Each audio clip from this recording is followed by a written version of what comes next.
नमस्कार, स्वागत है आपका मेरे सत्यमेव जयते चैनल में और मैं हूं डॉक्टर हरीश चंद्र लखेड़ा। मेरे साथ जुड़ रहे हैं देहरादून से वरिष्ठ पत्रकार दिनेश शास्त्री जी सेमवाल जी। आज हम बात करेंगे उत्तराखंड भाजपा की। भारतीय जनता पार्टी इस समय दो गुटों में बंटी है और ये खबरें दिल्ली में भी आई हैं कि एक तरफ है मुख्यमंत्री पुष्कर सिंह धामी और दूसरी तरफ है पौड़ी से सांसद और भारतीय जनता पार्टी के राष्ट्रीय मीडिया के प्रमुख अनिल बलूनी। ये पार्टी दोनों के गुटों में बढ़ चुकी है और इसी मुद्दे पर मैं बात करूंगा शास्त्री जी से। दिनेश सेमवाल शास्त्री जी, स्वागत है आपके मेरे चैनल में। ये बताइए, देहरादून में ये भाजपा को लेकर क्या चल रहा है? दिल्ली में तो बड़ी चर्चाएं हैं कि यहाँ पे दो मॉडल हो सकते हैं, या तो गुजरात मॉडल या हरियाणा मॉडल। हरियाणा मॉडल में आपको याद होगा कि पिछली बार खट्टर साहब को सेंटर में बुला दिया गया। खैर, सेंटर में बाद आए, वो चुनाव लड़वाया था उनसे, लोकसभा का मंत्री बने और वहां पे सैनी साहब को मुख्यमंत्री बना दिया, यानी चेंज। लेकिन गुजरात में पहले नहीं, लेकिन इस बार ये हुआ कि सीएम वही रहे लेकिन अधिकतर मंत्री बदल दिए गए। और दिल्ली में बड़ी चर्चा है कि देहरादून में बिहार चुनाव के बाद ये होना है। वहां पे क्या चल रहा है? हाँ, यहाँ उत्तराखंड में भी इस तरह की चर्चाएं अक्सर जब तब सुनने को आ जाती हैं और ये संभवतः भाजपा की ही अंतःपुर से ये बातें बाहर आती होंगी, वरना लोगों को ऐसा कोई सपना तो लोगों को आता नहीं है। लेकिन राजनीतिक क्षेत्रों में ये खबरें अक्सर तैरती रहती हैं कि यहाँ भी गुजरात मॉडल दोहराया जाएगा। और उसके हाँ, हरियाणा भी हो सकता है। उसका कारण एक ये लगता है कि पिछले एक लंबे अरसे से, पिछले साल से लगा लीजिए, प्रेमचंद अग्रवाल के इस्तीफे के बाद से 5 पोस्ट आपकी मंत्रिमंडल में खाली हैं, खाली पड़ी। हाँ।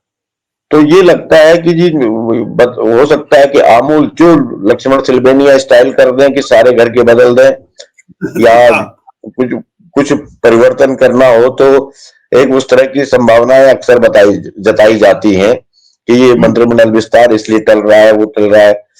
तो हालांकि दिल्ली वाले क्या राय रखते हैं इसको तो कोई नहीं जानता, न वो दिल्ली वाले कभी व्यक्त करते हैं। लेकिन अभी रजत जयंती का के अवसर पर एक विशेष सत्र हुआ विधानसभा में। हाँ। यहाँ उसमें 2-3 चीजें बड़ी प्रमुखता से उभरी। एक तो पहाड़ मैदान का मुद्दा उठा। हाँ, भयंकर गलत था। हाँ। गढ़वाल कुमाऊं का भी उठा। अच्छा। हाँ, हालांकि ये चीजें होनी नहीं चाहिए, हम एक छोटा सा प्रदेश है।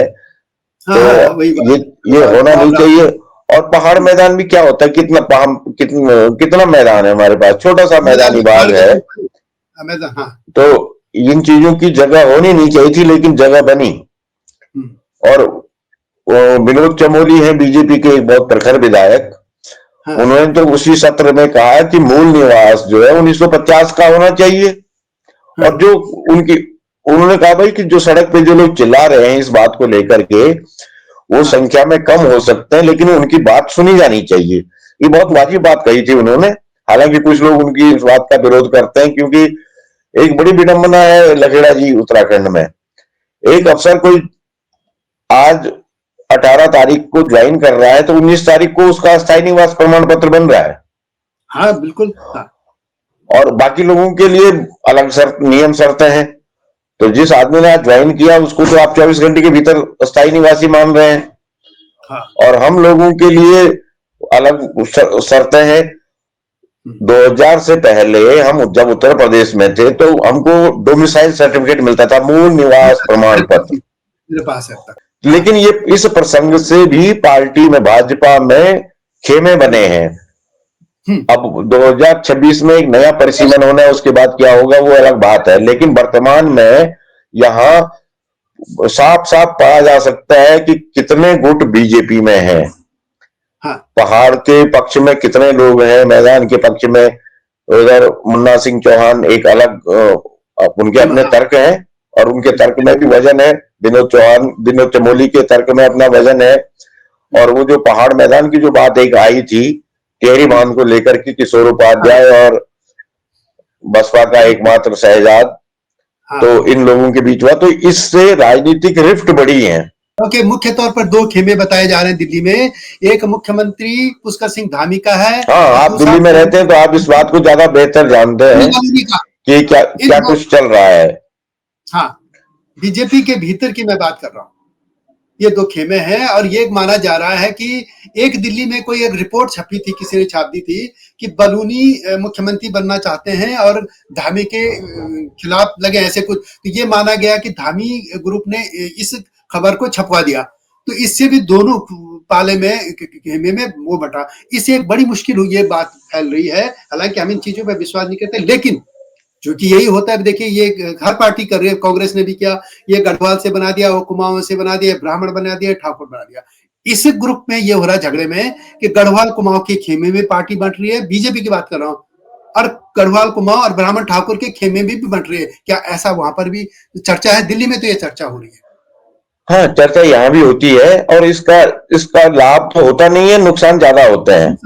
जब आप खांचों में बढ़ते हैं और आप प्रकट रूप से कहें कि जी नहीं हम ऐसा कुछ नहीं है, लेकिन अंदर ही अंदर तो चिंगारी सुलगती रहती है। और ये जब कभी नाजुक मोड़ आता है तो उस समय भड़क उठती है। और आता है ऐसा, राजनीतिक पार्टियों के जीवन में भी ऐसा होता है कि कई बार बहुत नाजुक पल आते हैं और उस समय लावा फूट पड़ता है। तो ये है कि हालांकि ऐसा होना नहीं चाहिए, हम तो इस पक्ष में है कि ये एक रूपता होनी चाहिए। कुछ लोगों के कामों को लेकर भी हो रहा है। आप दिल्ली में रहते हैं, इस बात को ज्यादा जानते होंगे कि एक क्षेत्र विशेष के लोगों को नियुक्तियों में बड़ी तरजीह मिल रही है। ये यहाँ देहरादून में भी चर्चा है और सुना आपके दिल्ली में तो अभी 3-4 लोग वो हुए हैं, अपॉइंट हुए हैं विशेष तौर पे। जबकि दिल्ली को ऐसा माना जाता है कि वो गढ़वाल के लोगों का मरकज है। आप संख्या निकाले हैं, हम अगर 20 लाख लोग भी दिल्ली में गिने उत्तराखंड के, तो उसमें 15 लाख लोग गढ़वाल के होंगे, 5 लाख लोग कुमाऊं के होंगे। आप सहमत हैं इस बात से? हाँ, देखिए वैसे तो देखो, हमने आंदोलन में रहे, हमने कभी इस चीज को नहीं सोचा जिस तरीके से बातें आ रही हैं, लेकिन चुप ने बात हुआ तो हाँ, अभी 3 अपॉइंटमेंट यहाँ पे हुए हैं पुष्कर सिंह धामी सरकार में। उसमें एक तो मीडिया एडवाइजर है गोविंद सिंह जी हैं, दूसरे हैं एक नैनवाल जी हैं, वो भी है, वो प्रवासी समाज के कुछ है, और एक मदन मोहन सती है उनके मीडिया के डिपार्टमेंट में। हाँ, 3 नाम है। तो वैसे मैं नहीं मानता इन चीजों को, लेकिन जब आप कह रहे तो, लेकिन कुछ लोगों ने ये कहते हैं कि इस तरीके की शिकायतें कुछ की हैं हाईकमान से, पर वो लोग ऐसे ही बोल देते हैं। तो वो क्या करते हैं, हर पार्टी में होता है कि किसी नेता को गए, पांव छुए, फूल गुलदस्ता दिया, अब बाहर आके फोटो डालते कि गंभीर चर्चा हुई है ना। तो कुछ नहीं बताया इस बात पे कहां से हुई थी, लेकिन अब वो सत्य है झूठ है मुझे भी कुछ नहीं बताया, लेकिन मैं इन चीजों पर विश्वास नहीं करता। ना होना चाहिए, योग्य लोग हैं सभी तीनों लोग अपने अपने दम पे। हाँ, लेकिन ये जरूर है कि दिल्ली में यदि हम आबादी की बात करें तो गढ़वाल के लोग तो 1940 में यहाँ गए थे, जब पी मैसन गढ़वाल के कमिश्नर थे जो यहाँ दिल्ली आए थे, होम मिनिस्ट्री में सेक्रेटरी बने, तो उनको गढ़वाल के लोग अच्छे लगे थे, उनको ले आए थे, तो उन्होंने मिनिस्ट्री में नौकरी देनी शुरू की थी। और कुमाऊं के लोग ज्यादातर लखनऊ जाते थे वहां पे, क्योंकि गोविंद बल्लभ पंत सीएम बन गए थे पहले। तो यहाँ कुमाऊं के लोग बाद में आना शुरू हुए, गढ़वाल के बहुत ज्यादा है। तो ये तो है कि पॉपुलेशन के हिसाब से गढ़वाल की ज्यादा है, और उनको 3 जो अपॉइंटमेंट हुए एक भी नहीं हुआ है। एक और भी कहते हैं कोई अपॉइंटमेंट बुराड़ी साइड से हुआ, वो मुझे याद नहीं है कौन है, लेकिन ये सत्य है आप कह रहे हैं। लेकिन इसे क्षेत्र या जाति इसमें मैं बांटना नहीं चाहिए, ये मेरा मानना है। तो उत्तराखंड में क्या है वैसे ओवरऑल चर्चा इस तरीके की, जिसे मैंने कहा 2 लोगों के बटने से ये पार्टी जातियों में बटी, क्षेत्र में बटी। खासतौर पर एक धामी का खेमा है, दूसरा बलूनी का खेमा है। हाँ, ये यहाँ भी अक्सर चर्चा होती है। और अभी एक समारोह हुआ जिसमें बलूनी नदारत थे। अच्छा। बलूनी में जो हमारे सांसद हैं गढ़वाल के अनिल बलूनी, उन्होंने इगास बगवाल का एक बड़ा शुरुआत की थी इस बार, हालांकि वो आए नहीं इधर। हाँ। दूसरा दिल्ली में ही उन्होंने कोई विशेष कार्यक्रम किया होगा, गए थे लोग। हाँ, लेकिन उस बहाने थोड़ा सा पहाड़ियों का रिवर्स माइग्रेशन तो नहीं कहेंगे उसको, लेकिन जड़ों की ओर लौटने की थोड़ा सा कि किसी ने अपना घर ठीक ठाक साज संवार कर दिया, एक लौटने के लिए एक रुकने का उनका होम स्टे मान लो उसको, जो 1 रात 2 रात रुकते हैं वो। तो पहाड़ियों ने खैर खबर लेनी शुरू की थी अपने घर गांव की। तो उस नाते जो है कि उनको क्रेडिट मिलना चाहिए, लेकिन इस बार उनकी उपस्थिति नहीं रही, तो राजनीतिक क्षेत्रों में चर्चाएं भी शुरू हुई कि क्या बलूनी दूसरे खेमे में है और धामी दूसरे खेमे में है। सवाल तो उठते हैं कि अगर इस तरह की घटनाएं जब सामने आएंगी तो लोग पूछते तो वही हैं और चटकारे लेने वाले अपने अपने अंदाज में उन बातों को रखते भी है। हालांकि कांग्रेस की तरह बीजेपी में थोड़ा सा चारित्रिक जो विशेषता है वो थोड़ा भिन्न है वो कि बाहर में आके बातें वहां डैमेज कंट्रोल बहुत जल्दी होता है और लोगों को बाहर बोलने से रोका भी जाता है। अपने प्लेटफॉर्म पे ही कहें वही बातों को सुलटा है। नहीं, देखिए मैं तो इसलिए कह रहा हूँ, ये बात लेकिन इसलिए ये भी कब आई। ये क्या होगा, लेकिन इन इन सब चीजों का जो अंदर ही अंदर है पार्टी में, हाँ, टुकड़ों टुकड़ों में बात तो होती है। तो हाँ, बात हो रही है इसका मतलब गुटबाजी है, इस बात से तो देखिए इनकार नहीं कर सकते। आप बाहर मना कर दें कि जी नहीं कोई गुटबाजी नहीं है, लेकिन है तो सही। त्रिवेंद्र सिंह रावत और बलूनी तो है ही एक साथ। बलून त्रिवेंद्र सिंह रावत हाँ, जो ये इस बात की भी यहाँ चर्चा बोल होती है दिए कि लोकसभा में, अरे उन्होंने माफिया एक अलग वो बना दिया, फ्रंट बना दिया है। वो ये चेक एंड बैलेंस के लिए किस लिए है तो वो लोग जाने, लेकिन हाँ, है तो सही, इस एक बात से मिनट, इनकार हाँ। नहीं कर सकते हैं। अच्छा, एक और चर्चा है कि संभवतः सेंटर से यदि धामी रिप्लेस होते हैं, ये फॉर्मूला लगता है चाहे हरियाणा का लगे या गुजरात, क्या बलूनी को मुख्यमंत्री के तौर पर वहां भेजा जाता है? ये चर्चाएं होती हैं। हालांकि लोग तो कई नाम ले हाँ, लेते हैं, हो सकता है कोई अनजान आदमी आ जाए, या कोई लोग कहते हैं 240 है इनके एमपी सेंटर में तो रिस्क नहीं लेंगे, लेकिन मोदी के नाम पे तो वो जिता ही लेंगे। पौड़ी को वो चुनाव भी होता है तो पौड़ी जो गढ़वाल कॉन्स्टिट्यूंसी है, पर क्या वहां भी चर्चा बलूनी आने की कि बलूनी को सीएम के तौर पर भेजा जा सकता है? या तो चर्चा है। यहाँ कभी कभी ऐसी चर्चा होती है, लेकिन बहुत ज्यादा इसलिए नहीं आती है कि जो इस समय पार्टी संगठन और सरकार का जो सेटअप बना हुआ है उसमें इन बातों को बाहर बोलने की मनाही है एक तरह से। तो दबी जुबान में तो बेशक बात करते हैं कि ये संभावना ये हो सकता है, लेकिन सामने बोलने के लिए कोई तैयार नहीं। अक्सर मीडिया खबरों में आता है ना कि त्रिवेंद्र ने बलूनी कैंप को ज्वाइन कर लिया है, उनकी ताकत वो ज्यादा मजबूत हो गए हैं, इधर धामी कमजोर पड़ रहे हैं। ये बातें समय समय पे मीडिया में ही आती हैं। पार्टी संगठन उसको अक्सर नकारता है और संगठन और सरकार के बीच जो तालमेल है उससे यहाँ विभाजन रेखा साफ तौर पर दिखती नहीं है। हाँ, दिल्ली में क्या होता है, दिल्ली का आप ज्यादा बेहतर बता सकते हैं कि वहां, क्योंकि वहां जरा खुल मैं के भी बताता हूँ। बोलते भी हैं। हाँ, ऐसा है, भारतीय जनता पार्टी में क्या होगा सिर्फ दो लोग जानते हैं, प्रधानमंत्री नरेंद्र मोदी और गृह मंत्री अमित शाह। बाकी जी, सब लोग चर्चाएं हैं, अटकलें। मैंने यही कहा चर्चा, मैंने बिल्कुल नहीं कहा कभी भी किसी भी लाइन में, न मैं कभी कहता कि ये फैसला हो रहा है। मैंने सिर्फ कहा हाँ, कि चर्चा है। वहां क्या चर्चा है? हम अब वैसे भी हाँ, चर्चा चर्चा यहाँ भी होती है, लेकिन वो दबी जुबान वाली चर्चा होती है। हाँ, उन उन चूंकि अटकलों को पंख नहीं लगते यहाँ। अच्छा, एक और मैनेज ठीक ठाक हो जाए। चूंकि बलूनी बहुत निकट है पीएम के माने जाते हैं। जब वो भंडारी जी जो राज्यपाल थे उनके एडवाइजर का थे, तो हाँ, तब से, और वाकई में उन्होंने उनको वो भी दिया, मीडिया के हेड बनाए, सांसद भी है, राज्यसभा भी रहे, बढ़िया है। तो इसलिए लगता है कि वो मुख्यमंत्री की तरफ, इसलिए उनकी तरफ लोगों की निगाहें जाती है कि ये बन सकते हैं। और जिस तरीके से धड़ेबाजी हो गई भारतीय जनता पार्टी दो खेमों में पूरी तरह बटी है, एक धामी का कैंप है, एक अनिल बलूनी का। और उसमें मैंने पहले भी कहा एक हाँ, खतरा बहुत है, और वो सब जगह होता है, बीजेपी में भी, कांग्रेस में भी, कि ब्राह्मण, ठाकुर, कुमाऊं, गढ़वाल, ये इस तरीके जो समीकरण लोग अटकले लगाते हैं, हो सकता है ना हो पार्टी के भीतर, पर ऐसा भी होता है। और इसलिए ये चर्चा है, मैंने कहा चर्चा है, कौन बनेगा कोई नहीं जानता। कि हाँ, हाँ, बोलिए। भाजपा का जो हम इस नई भाजपा का जो कल्चर है उसको देख रहे हैं, यहाँ हम्म, फेसलेस लीडरशिप चाहिए। ऐसा हम्म, चेहरा नहीं चाहिए कि जो चर्चित हो।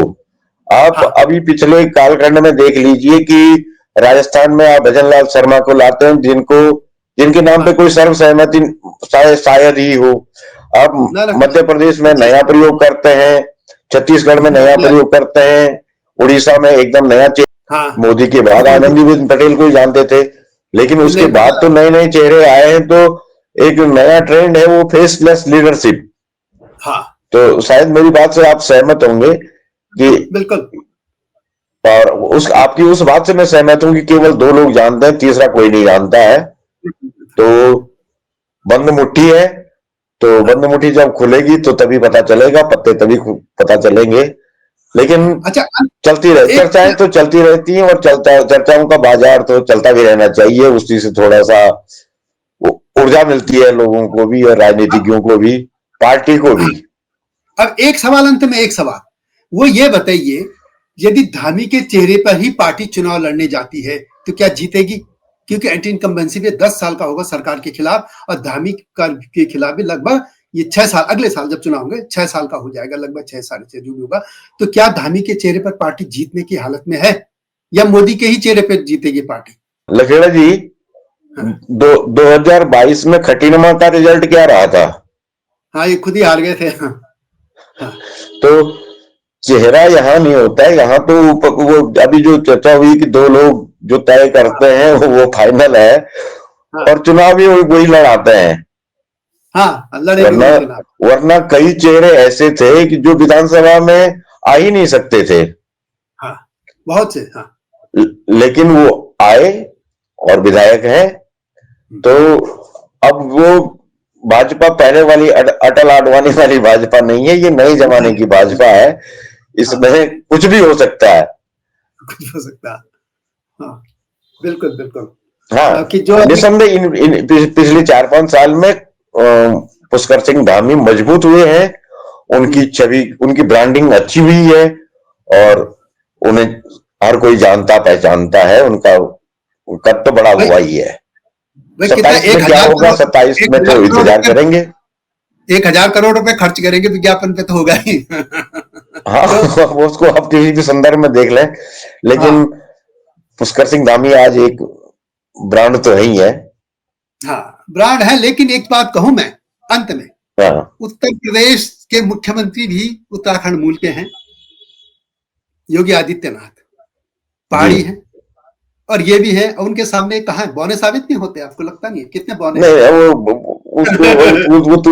वो तुलना करना मेरे ख्याल से न्यायिक नहीं होगा। अगली वीडियो में करेंगे, है ना? चलिए, तो चर्चा है, अब जो चर्चा चल रही, हमने वो बात की कौन मुख्यमंत्री बना, ये तो बीजेपी का काम है, उसको लड़ना है, लड़ाना है, किसको बनाए ये उनका काम। हाँ, हमारी चिंता है कि मैं उत्तराखंड मूल से हूँ, दिल्ली का निवासी हूँ, और शास्त्री जी, सेमवाल जी देहरादून में है। चिंता तो है, जिस राज्य के लिए हम आंदोलन किया, लड़े, और हमने अपनी जनेजम में, आप हम लोग तब बस पहले जनसत्ता था, फिर हम लोग सहारा में साथ रहे, तो हम लोग लड़ते, तो पीड़ा तो होती है अपने राज्य की, राज्य जी। लखेड़ा जी, मैं कहना चाहूंगा कि अगले 6 महीने हम इंतजार करें घटनाओं को, कि साक्षी बने, दृष्टा बने, और उसके बाद हम किसी निष्कर्ष पर निकल सकते हैं। अभी कुछ कहना जल्दबाजी होगा, लेकिन है कुछ ना कुछ तो चल रहा है, कुछ ना कुछ तो चल रहा है। ये जल्दी नहीं आएगा। हाँ, ये मार्च तक कुछ नया देखने को मिल सकता है आपको, हमको। क्योंकि अभी यहाँ मैंने पहले भी कहा, ये चर्चा इसलिए हुई थी कि ये दिल्ली में बड़े जोरों पे चर्चा थी कि बिहार चुनाव के बाद उत्तराखंड में कुछ होगा। तो चलिए इंतजार करते हैं। तो शास्त्री जी, आप मेरे चैनल में आए, बहुत बहुत धन्यवाद। तो आप लोगों को मेरी वीडियो पसंद आती तो शेयर भी कीजिए, लाइक भी कीजिए, और चैनल को सब्सक्राइब करना न भूलना। जल्दी आएंगे नए मुद्दे के साथ, तब तक नमस्कार। हिमालय पे पेड़ हो तो गीत गाएंगी नदियाँ, गीत गाएंगी नदियाँ। पेड़ों पे चिड़िया है तो गीत गाएंगी नदियाँ, पेड़ों पे चिड़िया है तो गीत गाएंगी नदियाँ। माँ की लोरी जैसे होते हैं नदियों के गीत।